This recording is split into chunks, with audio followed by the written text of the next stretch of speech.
Good morning, guys. Welcome back to another episode of the competition timeout. It's been a while. It's been a few weeks. Um, it's a lot going on. The Olympics, um, baseball is happening. But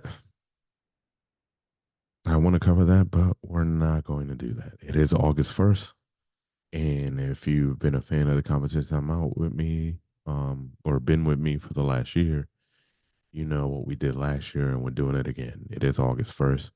And we are going to begin the team by team preview of for the NFL season. So every day, every weekday, leading up to the season, starting today, we are going to preview a team. We will go by divisions. I'm going to start with the NFC North, and we will preview the team. And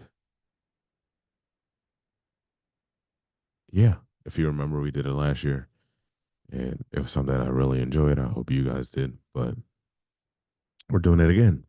So today's the first episode. It is August 1st, and we're starting off with the Chicago Bears. All right, Bears. Uh, NFC North. They finished 7-10 last year. They had the number one pick, thanks to Carolina, a trade they made when they got DJ Moore from Carolina. So, uh, yeah. All right, let's go with personnel stuff. Uh, Everfluss is the coach.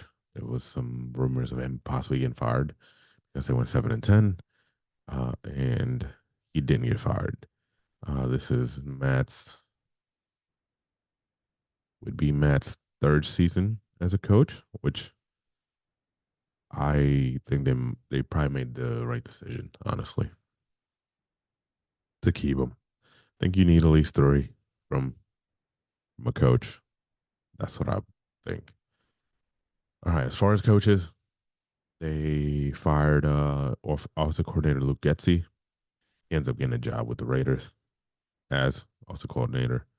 They bring in Shane Waldron, who was previously with the Seahawks. He is actually somebody who's worked under Sean McVay before. So Shane Waldron comes in, gets hired. He's the offensive coordinator here. Uh, Defensively, Alan Williams was the defensive coordinator. He resigned midseason. They replaced him with Eric Washington, and Eric was with the Bills last time. So he was their defensive line coach. So yeah, that is the coaching changes. As far as the team goes, people that they lost, they didn't lose anybody that was big, big, I guess you could say. They did they did release Eddie Jackson, their safety, but you can make an argument that Eddie was headed, in maybe starting the decline of his career. Who knows? Um, and they traded Justin Fields to the Steelers. I had hopes for Justin Fields there, especially the way he ended the season, but they went a different direction. That's why they traded Fields. We know that. Cody Whitehair, center, he was released. He ends up signing with the Ravens. Eddie Jackson ends up signing with the no, Eddie Jackson ends up signing with the Ravens. Cody Whitehair ends up signing with the Raiders. Uh, as far as other losses, Darnell Mooney, they let go in free agency, but they made up for it. We'll talk about it in a second. Center, also another center, Lucas Patrick, leaves. He's the tackle Justin Jones leaves in free agency. Robert Tunyon leaves in free agency. Deontay Foreman, who was the number two running back, but ended up being the number one, he leaves too. And then offensive guard Dan Feeney. leaves. Those were their losses. They locked up everybody else. That was supposed to be. They gave a big contract to Jalen Johnson, who there was a rumor during the trade deadline that he could be traded, but he stayed. They gave him a contract 4 year, 76 million. Also, somebody that they got during the trade deadline was Montez Sweat, and they gave him an extension a couple weeks after getting traded during the trade deadline. As far as signings, there wasn't anything crazy big. I think they got decent contracts. I think the longest contract they gave out was 3 years, 24 million. That was to DeAndre Swift. So DeAndre Swift and Khalil Herbert are in the backfield for the Bears. They signed safety Kevin Byard, who was with the Eagles, and he didn't have a great season last year. He came to the Eagles in a trade and didn't have the greatest season over there. They also signed safety Travarius Moore from the Packers and also signed safety Jonathan Owens from the Packers. So uh, that's that. And then I guess the next biggest, for the offense, they signed Gerald Everett, tight end from the Chargers. Uh, that was free agency. That was all free agency signings. Other moves that they made. They traded from the Bills. They traded for center offensive guard veteran Ryan Bates. They gave up a 2024 fifth round selection. That was for that draft that just happened. And they traded for wide receiver Keenan Allen, and they gave up a fourth in 2024 to the Chargers. So they lose Darnell Mooney, but they get Keenan Allen in a trade. They let go of Cody Whitehair, but they get Ryan Bates. So not a bad trade off. They get two veterans on this team that is very young. And I think that is going to help. Uh, we get to the draft. They only have 5 picks after all, but the first two they had two in the first round, and that's what matters. They draft Caleb Williams, number 1 overall, quarterback out of USC. That's why they traded Justin Fields. And with the 9th pick, they land a young receiver to add to Caleb's weapons, in Rome Odunze from Washington. So that was a draft. That was free agency. That was the off season. Uh, I on paper am very excited, honestly, for this team. And honestly, I don't think they remind me of the Texans last year, but I don't think that they'll actually make the playoffs. I think this is a team that'll get wins. I don't know. I think they'll get more wins than they did last year, and that's easy to say. It could be by 1 game. So I think they're either going to finish where they were at, 7-10, or they'll finish 500. Uh, that's my prediction. I know that's not going anywhere. I think they're either going to finish 8-9 or 7-10 again. They're going to get some wins, and if they pull off the Texans, I'm not going to be mad. Look, the biggest question for me offensively is the offensive line. I think that's the weakest part. We'll see with these new additions, the addition of Ryan Bates, and then people who they had there before who were younger, and they'll have another year under their belt. For me, the offensive line is very questionable. We have a rookie quarterback. He does have the weapons. Like I said, he has DJ Moore, who they just gave an extension to. Literally, I think it was yesterday. Uh, I believe it was yesterday, and I'll give you the numbers on that. Yeah, it was yesterday. He signed an extension, so he's there for gonna be there for a while, at least, until the guarantee money's done.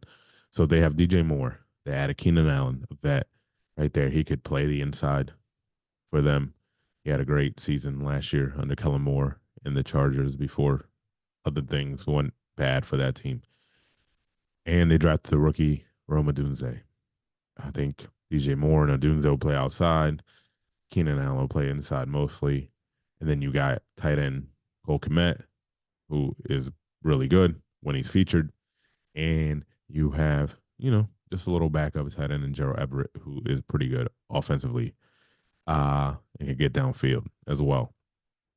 So the weapons are there. And then in the backfield, they signed DeAndre Swift, who had a really good season in Philly last year.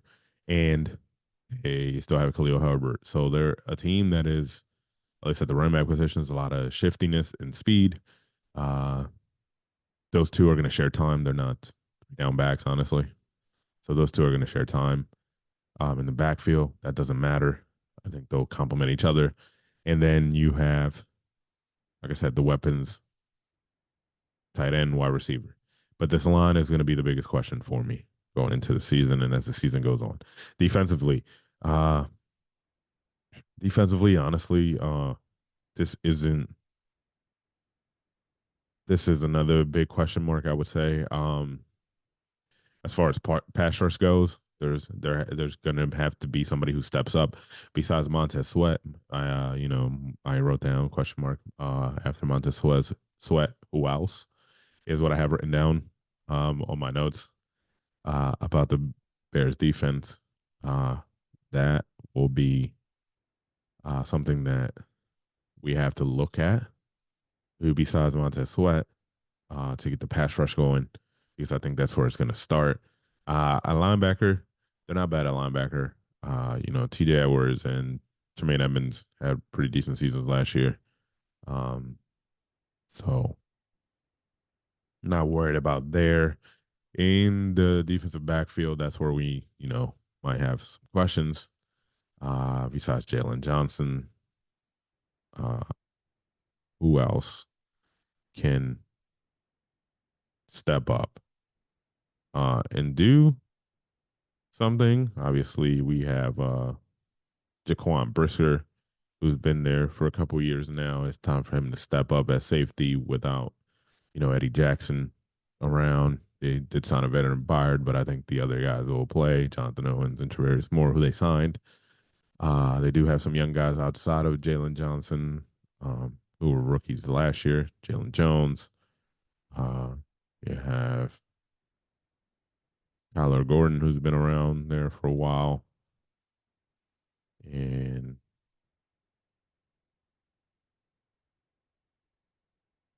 you also had Tariq Stevenson, second year there as well. So defensive line on defense, biggest line, where's the pass rush going to come from? Aside from Sweat, and then who can step up in the defensive backfield aside from Jalen Johnson to keep it. So I think the offense is going to be really good as long as the offensive line stays intact, obviously healthy, but also play wise, play better. The weapons are going to be there as long as Caleb has time and stays protected, like any quarterback in this league. The Bears are going to have a better season than last year. Like I said, I can see them winning one more game, being 8-9.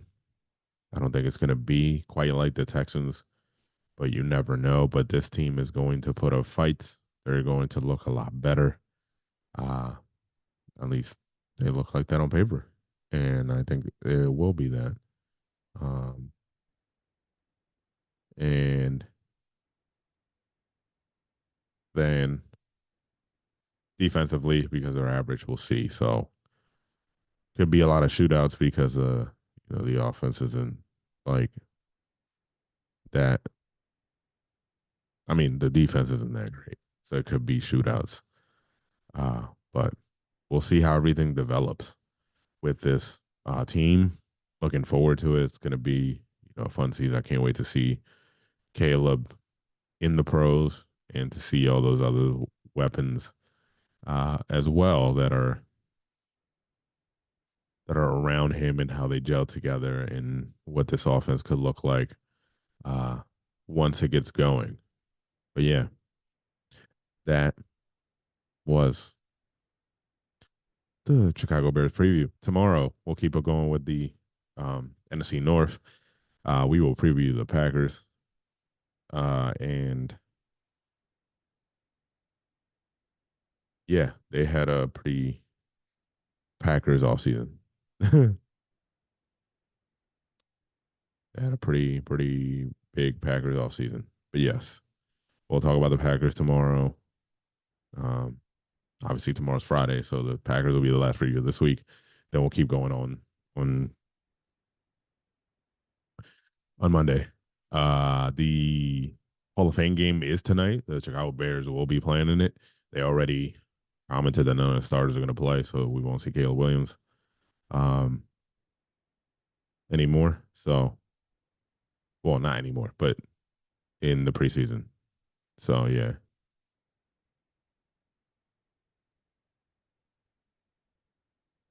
All right. So, yeah.